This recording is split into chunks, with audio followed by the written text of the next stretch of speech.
Share market से इन 4 कंपनियों की चमक सकती है किस्मत। ब्रोकेज ने दिया बाय का सिग्नल। सबसे ज़्यादा रिटर्न होने की संभावना। अगर आप मजबूत फंडामेंटल्स वाले लॉन्ग टर्म की बढ़िया रिटर्न देने की क्षमता रखने वाले और जिन पर ब्रोकेज फर्म्स का भी भरोसा है, ऐसे शेयर ढूंढ रहे हैं तो मोतीलाल ओसवाल की लेटेस्ट रिपोर्ट चेक कर सकते हैं। बाजार के उतार चढ़ाव के बीच ब्रोकेज ने गैब्रियल इंडिया पर जहां कवरेज की शुरुआत की है, वहीं InterGlobe aviation, Indigo, JSW infrastructure और डॉक्टर अग्रवाल हेल्थ केयर पर भी अपनी राय दोहराई है। इन सभी शेयरों पर बाय की रेटिंग दी है और मौजूदा स्तर से 20% से 35% तक अपसाइड की संभावना है। ब्रोकेज का कहना है कि गैब्रियल इंडिया अब केवल सस्पेंशन सिस्टम बनाने वाली कंपनी नहीं रहना चाहती। कंपनी खुद को एक बड़े और विविधीकृत मोबिलिटी प्लेटफॉर्म में बदल रही है। मैनेजमेंट ने अब 2030 तक ग्रुप के रेवेन्यू को 500 अरब रुपए तक पहुंचाने का लक्ष्य रखा है।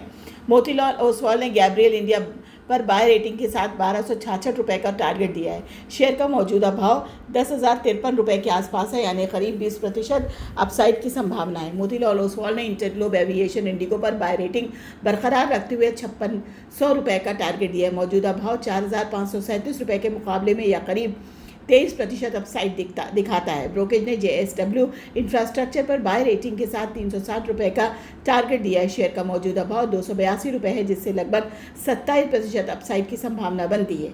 इसी तरह डॉक्टर अग्रवाल हेल्थ केयर पर बाय रेटिंग के साथ 610 रुपये का टारगेट दिया है। मौजूदा भाव 449 रुपये के मुकाबले इसमें करीब 35% अपसाइड का अनुमान है। रक्षा मंत्री राजनाथ सिंह ने प्रोजेक्ट को मंजूरी दी। रक्षा मंत्री राजनाथ सिंह ने उत्तर प्रदेश के सीतापुर में खाली पड़ी रक्षा जमीन पर integrated battery energy storage system के साथ 250 MW के सोलर पावर प्रोजेक्ट्स को मंजूरी दे दी है। रक्षा मंत्रालय के लिए अपनी तरह का पहला प्रोजेक्ट है। सीतापुर पूर्व छावनी में लगभग 850 एकड़ बेकार पड़ी रक्षा जमीन बनने वाला यह प्रोजेक्ट रक्षा जमीन पर विकसित होने वाला अपनी तरह का पहला बड़े पैमाने का रिन्यूएबल एनर्जी नवीकरणीय ऊर्जा प्रोजेक्ट है। रक्षा मंत्रालय ने कहा है कि यह पहल स्वच्छता, ऊर्जा, सस्टेनेबिलिटी, स्थिरता और खाली पड़ी संपत्तियों के बेहतर इस्तेमाल पर सरकार के फैसले के फोकस को दिखाती है। सरकारी कंपनी एनटीपीसी लिमिटेड इस सोलर प्लस स्टोरेज प्रोजेक्ट को कॉम्पिटिटिव बिडिंग प्रोसेस यानी प्रतिस्पर्धा बोली प्रक्रिया के जरिए लागू करेगी, जिसका मकसद रक्षा प्रतिष्ठानों के लिए सही ऊर्जा कीमत और लंबे समय तक बचत सुनिश्चित करना है। इस प्रोजेक्ट को रक्षा मंत्रालय, सेना के इंटीग्रेटेड हेडक्वार्टर और directorate general defence asset DGDE के साथ मिलकर पूरा किया जाएगा। पीईएसबी ने ट्रूप कम्फर्ट्स के सीएमडी के पद के लिए डॉक्टर अनिल रंगा की सिफारिश की। डॉक्टर अनिल रंगा ट्रूप कम्फर्ट्स लिमिटेड के अगले चेयरमैन और मैनेजिंग डायरेक्टर सीएमडी बनने वाले हैं।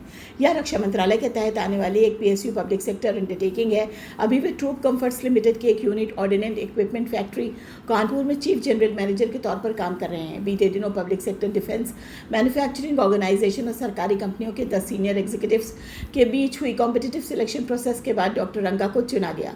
ट्रूप फर्स्ट लिमिटेड रक्षा मंत्रालय के तहत काम करती है और आर्म्ड फोर्सेस और सिक्योरिटीज एजेंसीज के लिए कपड़े, इक्विपमेंट और प्रोटेक्शन सॉल्यूशंस बनाने के लिए सप्लाई का काम करती है। किशोर कुमार होता ने एनटीपीसी विंध्याचल में एग्जीक्यूटिव डायरेक्टर का पद संभाला। एनटीपीसी विंध्याचल ने किशोर कुमार को अपना नया एग्जीक्यूटिव डायरेक्टर और हेड ऑफ प्रोजेक्ट्स HOP नियुक्त करने की घोषणा की है।